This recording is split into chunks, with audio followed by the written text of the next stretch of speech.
हरियर पानवा के पतरी पतैया हो, पतरी दुल्हनिया दे रोए को बरमा हो, पतरी दुल्हनिया दे पूछेला कौन दुल्हा दुल्हन से बात हो, काहे हो हमारे धनिया रोए सारी रात हो, काहे हो हमारे धनिया रोए सारी रात हो, काहे हो हमारे धनिया।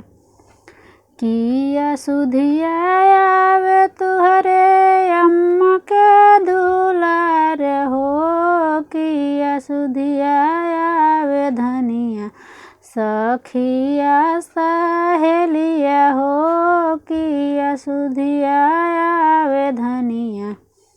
नाही सुधिया आवे हमरे अम्मा के दुलार हो, नाही सुधिया आवे स्वामी सखिया सहेलिया हो, नाही सुधिया आवे स्वामी।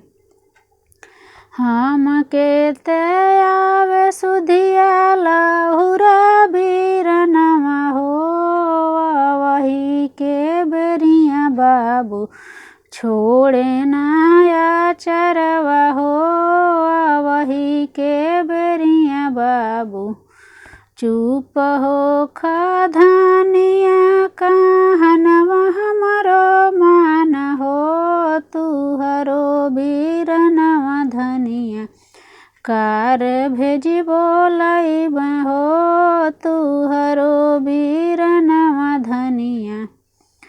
तुहर ही करवा प्रभु जी तुहरे हवाले हो, हमारे बीरनवा प्रभु जी दौड़ल आई हैं हो, हमारो बीरनवा प्रभु जी पैदल आई हैं हो, हमारो बीरनवा प्रभु जी। हरियर पानवा के पतरी पतैया हो, पतरी दुल्हनिया दे रोए को बरवा हो, पतरी दुल्हनिया दे।